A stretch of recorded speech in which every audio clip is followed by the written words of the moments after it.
Guy make it out of the end zone or what? No, sir, he did not. I hit him in the end zone and I drove him back. And I mean, I was really shocked that it wasn't called. You know, definitely would have changed a lot of things and probably the outcome of the game. You know, I really believe that, but you know, it is what it is, and you know, we still have all our goals ahead of us, so you know, that's a good thing about it. When you watched the video the next day, did that confirm what you thought on the field? Yeah. I mean, I have pictures, I have videos. Like I was getting all the evidence also. Oh yeah. I mean, but yeah, I mean, I definitely don't think the ball got the whole ball did not get over the white plane, and you know, it's just unfortunate. I had a play last year also where I stripped the ball and they said that wasn't a fumble also. So it's the second time, you know, something like this has happened to me. I remember that play. What game was that? Boston College. Yeah. So does that make that 24-hour rule a little bit tougher to live by when something like that happens?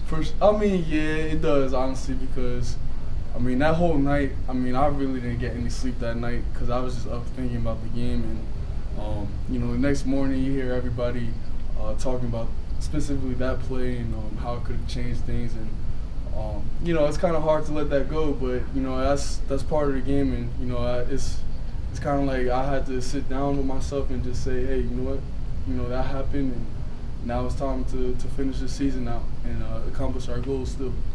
Mentioned, you know, you guys' goals still ahead of you, and I know you focus game by game, but is there a feeling amongst you guys now that like you have a loss at the you know, kind of the margins are slimmer? There's a lot more urgency now. I mean, we were urgent before after the Western Michigan loss, but we know, like, you know, this is it. That's our last chance. Every game from now on is a playoff game, pretty much. So I think it's good pressure. I think it's what we need to really go out and win this whole thing. How have you seen some of the older guys versus the younger guys respond to that different level of urgency? Because you're Western Michigan, different story. You know, Miami, you know, 2 losses, but also an ACC opponent. Yeah. You know, you've been around a while. Yeah. You, Kenny, you know, a lot of the guys. But what are some of the younger guys' takes? Well, I mean, the older guys, we responded well. You know, we knew what time it was. I mean, even like me, I had to gather my thoughts and be like, all right, you know, it's time to lock back in. But you know, some of the younger guys, they were down a little bit, you know, for sure. And I think, you know, as an older guy and, you know, everybody else, you know, who's older, I think we all got together and we're all going in the right direction again. You know, it's definitely the morale was down after the game, and you know, you could feel that, you know, going into the meetings the next day, but you know, we let everybody know, like, you know, hey, we still have all of our goals ahead of us. You know, we're still fighting for a championship, and you know, this loss, you know, it hurts, but it doesn't really affect much. You know. Were there any lingering effects you saw at practice today from the guys being down? No, I don't think. I think today was actually a solid practice. Yeah. You know, Phil, in the way you guys came back can you draw on the way you came back after the Western Michigan game? Even though it's different because of a conference game, are there similarities in terms of you can say, hey, here's how we were able to regroup? Yeah, I mean, well, I think for one, if you look at the game itself, there's a lot we could have done better. You know, we could have started faster, and I mean, I think the defense gave up 7 points in the second half. So, you know, that right there shows that we started too slow, and that I wouldn't say I thought we prepared well. You know, I just think that, you know, little things, you know, preparing like a couple of days before the game, or, you know, even just starting fast in the game, feeling the energy in the game.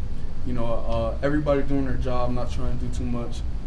Just little things like that we learned from, you know, and you know, unfortunately, like I said, you know, it came down to the wire, it came down to the end, but there was a lot we could have done to get better, and that's the thing that highlights in a loss is, you know, the things you could have got better at. So I do think, just like Western Michigan, we'll become better as a defense and as a whole team from this loss.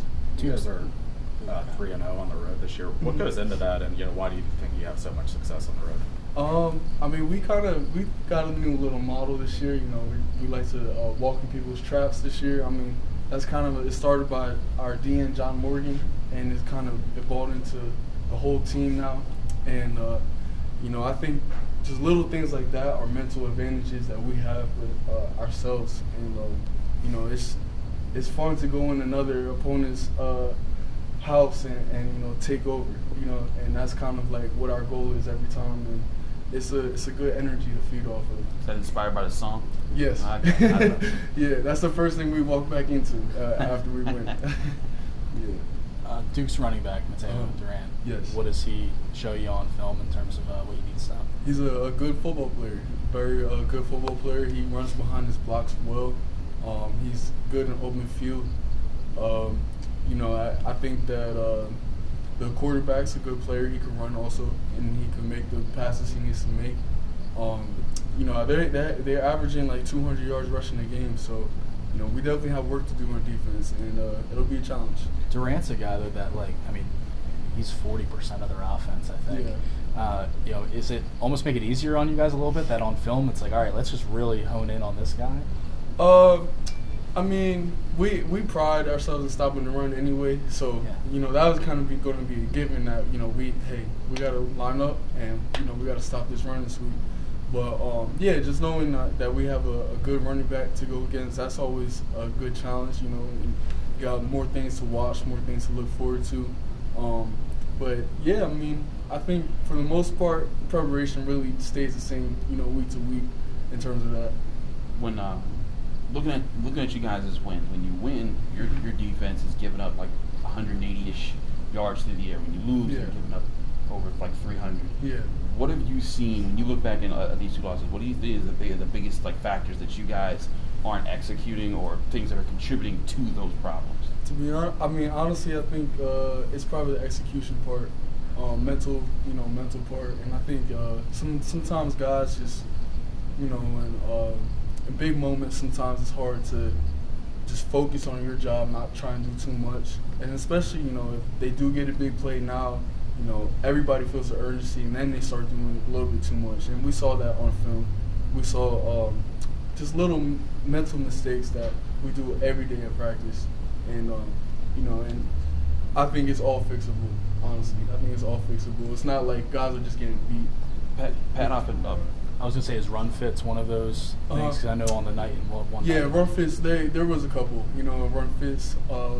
There was a couple, and like I said, it's just really mental. It's nothing physical. Pat talks a lot about playing fast and not hesitating. Did you see a lot of that hesitation because they're trying to think outside of their job? Is that what led to it, or do you think sometimes playing fast and just guessing wrong when they play fast? Yeah, I think more the second one. I don't think it was hesitation. I think it was just you know, guys making, you know, wrong decisions, wrong choices, wrong calls, maybe certain choices. Just more mental stuff. So they're kind of vacating the area they're supposed to be in to go help out another guy. Yeah, that happened a couple times. Yeah. But it's all fixable, and we're at practice already fixing it and making sure, you know, everything is squared away.